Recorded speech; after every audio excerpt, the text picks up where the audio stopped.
So the fourth question. The taxi charges in a city consist of a fixed charge together with the charge for the distance covered. For a distance of 10 km, the charge paid is rupees 105, and for a journey of 15 km, the charge paid is 155. Okay. So what are the fixed charges and the charge per kilometer? How much does a person have to pay for traveling a distance of 25 kilometers? So this is the question. So once again I am reading. The taxi charges in a city consist of a fixed charge together with the charge for the distance covered.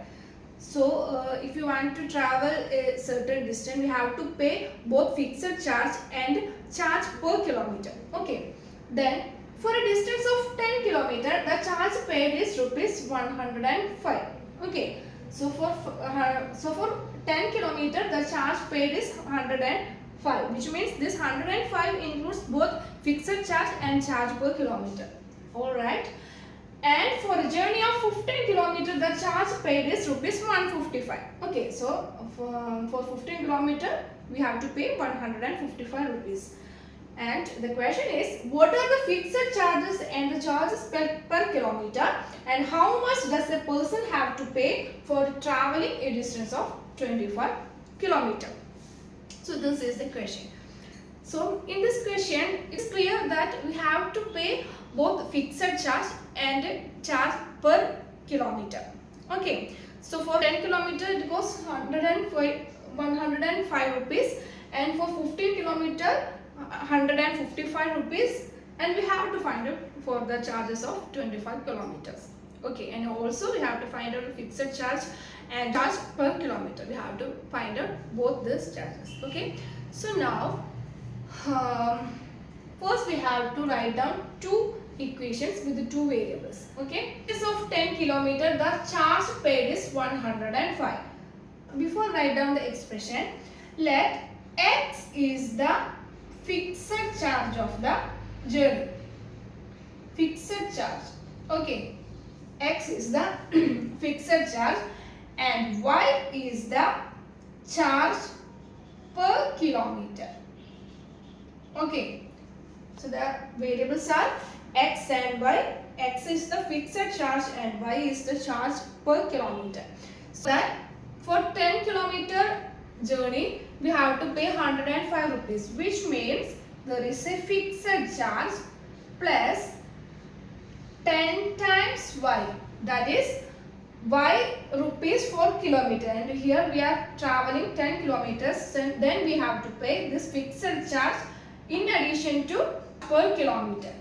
Then this is rupees 105, and we take this is equation number 1. Okay, so second case, for a journey of 15 km, the charge paid is 155. Here also the fixed price x, and 15 km journey with y rupees y per kilometer, and both these charges is 155 rupees. So this is equation number 2. Did you understand? Take x as fixed charge, and for every journey we have to pay the fixed charge in addition to the charge per kilometer. So the first expression is x plus 10y, which is equal to 105. That means 10 kilometer traveling, we have to pay x, the fixed price, plus 10 kilometer into y. Y is fixed. Y is the charge per kilometer, and all together we have to pay 105 rupees. Then for the second case, x plus 15y, which is equal to 155 rupees. Hope it is clear for you.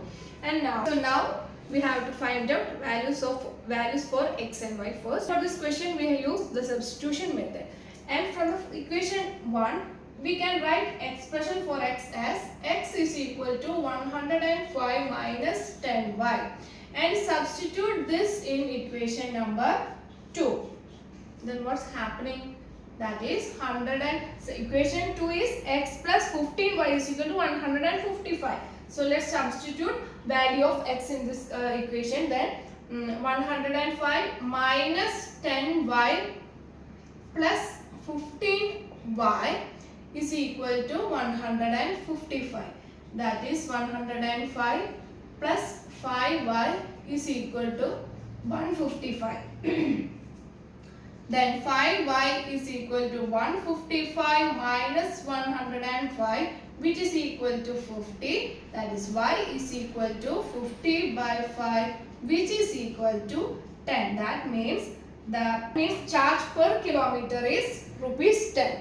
Okay, so y is equal to 10. Then substitute the value of y in equation number 1. We get x plus 10 times 10 is equal to 105. That is x plus 100 is equal to 105. That is x is equal to 105 minus 100, which is equal to 5. That means charge for every trip is rupees 5. Okay, so this is x and this is y. Here question, we are asked by one more thing, that is if we travel 25 kilometer, how much we have to pay. So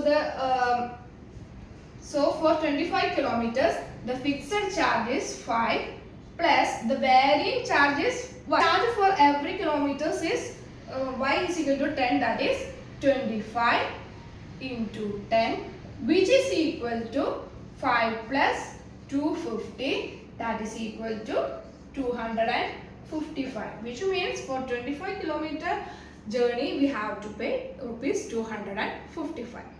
Okay, is it clear? So now the fifth question is, a fraction becomes 9 by 11 if 2 is added to both the numerator and the denominator. If 3 is added to both the numerator and the denominator, it becomes 5 by 6. Find the fraction. That is, we have to find out a fraction. That is, a fraction becomes 9 by 11 if 2 is added to both the numerator and the denominator. If you add 2 with the numerator and denominator, then the fraction becomes 9 by 11. We don't know what is the fraction is, but if we add numerator and denominator with 2, we get 9 by 11. Okay, then if 3 is added to both the numerator and the denominator, it becomes 5 by 6. Then find the fraction. If we add 3 with the numerator and denominator, then the fraction changes as 5 by 6. So we have to find out the original fraction. Okay, so this is the question. So let me write down the two equations. So first, writing the equations, let x divided by y is the fraction, and we have to find out this fraction. Okay, and from the first statement we have to write, if 2 is added to both the numerator and denominator, which means x plus 2 divided by y plus 2. If we add 2 to numerator and denominator, then the fraction becomes 9 by 11. Listen carefully, we have to write like this. Don't write like this. That is y plus 2 is equal to 11. Don't try to write like this. This is wrong. Since this is a fraction, we have to follow all the fraction rule. Okay, so write down like this. For the first statement, we write like this. Now let's rearrange this fraction. So on cross multiplication, we get 11 times x plus 2 is equal to 9 times y plus 2. So 11x plus 22 is equal to 9y plus 18. Okay, then rearrange the equation. 11x minus 9y, which is equal to 18 minus 22, which is equal to minus 4. In short, we have to write like 11x minus 9y, which is equal to minus 4, and this is equation number 1. Okay, any doubts? First we have to write down the equation like x plus 2 y plus 2, that is add 2 with the numerator and denominator and we get another fraction like 9 by 11. Okay, then on rearrange we get the equation as 11x minus 9y which is equal to minus 4. This is equation number 1. And second statement, that is if 3 is added to both the numerator and denominator and it becomes 5 by 6. So how can we write? That is x plus 3 divided by y plus 3, then the fraction become 5 by 6. Only we can write only like this. Don't try to write like this. Okay, this is wrong. Okay, so this is the equation, and on rearranging we get 6 times x plus 3 is equal to 5 times y plus 3. Then 6x plus 18 is equal to 5y plus 15. That is 6x minus 5y which is equal to 15 minus 18 which is equal to minus 3.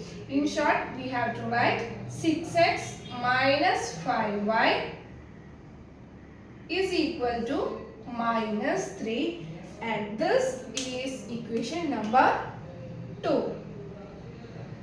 Okay. So hope you understand all each and every steps clearly. Okay, listen carefully. For we take in the case of fraction, we have to write like this. This is the important thing. Okay. So now we get 2 equations here, and time to solve by substitution method. So from the first equation, we have to write down an expression for x. Okay. So for 11x is equal to minus 4 plus 9y, then x is equal to 9y minus 4 divided by 11. Then substitute this value in equation number 2. We get here 6x minus 5y is equal to minus 3. So 6 times 9y minus 4 divided by 11. Then the remaining term minus 5y which is equal to minus 3. Okay, then open the bracket, we get 54y minus 24 whole divided by 11 minus 5y which is equal to minus 3. Okay, so what is next? On cross multiplication we get 54y minus 24 minus 5 times 11y whole divided by 11 which is equal to minus 3. Okay, then 54y minus 55y minus 24 which is equal to minus 3 into 11. Okay, so 54 minus 55 is minus 1y minus 24 is equal to minus 33. Okay, so y is equal to, on transpose we get y is equal to 33 minus 24 which is equal to 9. So in short, y is equal to 9. So the denominator is y. Okay, did you understand? So substitute this value in equation number 1, then we get value of x, that is 11x minus 9 times 9 is equal to minus 4, that is 11x minus 81 is equal to minus 4. X is 11x is equal to minus 4 plus 81 which is equal to 7. Then x is equal to 77 divided by 11 which is equal to 7. So value of x is 7. So the fraction which we have to find out is 7 by 9. Okay. So this is the answer.